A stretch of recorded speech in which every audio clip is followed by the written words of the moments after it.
एक बड़ी कंपनी की पावरफुल सीईओ अचानक होटल के गेट पर खड़े एक वेलकम स्टाफ को देखकर रुक जाती है। अगले ही पल वह हैरान रह जाती है क्योंकि सामने खड़ा लड़का उसका पहला प्यार होता है। उसे समझ ही नहीं आता कि कभी करोड़ों की दौलत वाली अमीर लड़की से प्यार करने वाला वही लड़का आज एक साधारण गेटकीपर कैसे बन गया। 5 साल पहले कॉलेज के दिनों में उस लड़के ने अपने प्यार का इजहार करने के लिए एक पागलपन भरा कदम उठाया था। उसने बिल्डिंग से छलांग लगा दी थी सिर्फ इसलिए कि लड़की को अपनी सच्ची मोहब्बत दिखा सके। उसने उसके लिए विदेश पढ़ाई का टिकट और यूनिवर्सिटी का एडमिशन लेटर भी तैयार किया था ताकि उसका सपना पूरा हो सके। लेकिन किस्मत ने अचानक करवट ले ली। उसी समय उसके परिवार का बिजनेस दिवालिया हो गया और हालात ऐसे बने कि दोनों को अलग होना पड़ा। 5 साल बाद जब दोनों फिर से मिलते हैं तो सब कुछ बदल चुका होता है। लड़की अब एक बहुत बड़ी कंपनी की सीईओ बन चुकी है। जैसे ही उसकी नजर होटल के गेट पर खड़े उस लड़के पर पड़ती है वह तुरंत उसे पहचान लेती है। इसी बीच आसपास खड़े लोग उसकी पुरानी लव स्टोरी की बातें करने लगते हैं। कोई कहता है कि वह कभी एक जिद्दी अमीर लड़के के साथ रिलेशनशिप में थी। कुछ लोग ताने मारते हैं कि उसके परिवार के दिवालिया होने के बाद वह लड़का हमेशा के लिए गायब हो गया। लड़का यह सब सुनकर घबरा जाता है। उसे डर लगता है कि अगर पुराने क्लासमेट्स ने उसे पहचान लिया तो उसकी इज्जत मिट्टी में मिल जाएगी। इसीलिए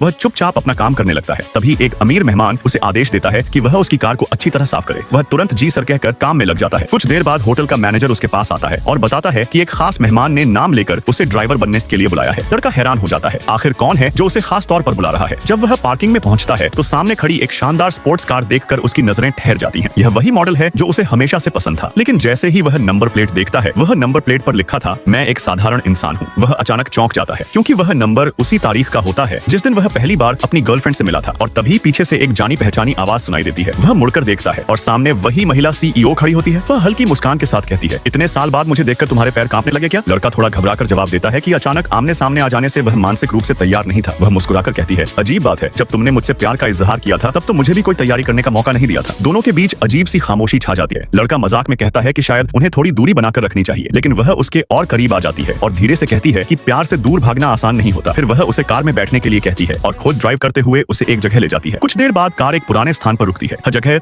वही होती है जहां कभी उसने उसे एक खास गिफ्ट दिया था और कहा था कि चाहे वह दुनिया के किसी भी कोने में चली जाए यह उसे हमेशा सुरक्षित रखेगा। लड़का यह देखकर घबरा जाता है। उसे लगता है कि अब वह पुरानी बातों का हिसाब करेगी। वह जल्दी जल्दी सफाई देने लगता है कि वह सब बचपन की नादानी थी। लेकिन वह तुरंत जवाब देती है, 1-2 बार प्रपोज करना नादानी हो सकती है, लेकिन अगर कोई 99 बार प्रपोज करे तो उसे क्या कहोगे? लड़का हंसकर बात टालने की कोशिश करता है, लेकिन वह अचानक गंभीर हो जाती है। वह सीधे पूछती है, जब तुमने मुझे विदेश भेजा था उसके बाद अचानक गायब क्यों हो गए? लड़का धीरे से कहता है कि उस समय उसके परिवार में बड़ी परेशानी आ गई थी, इसलिए वह संपर्क नहीं कर पाया। लेकिन वह उसकी आंखों में देखते हुए फिर पूछती है, तो तुमने मुझे सच क्यों नहीं बताया? कुछ पल की चुप्पी के बाद वह गहरी सांस लेकर कहती है, चलो अब तुम्हें कहीं और ले चलते हैं। लड़का हैरान होकर पूछता है, कहां? वह शांत आवाज में जवाब देती है, मेरे घर।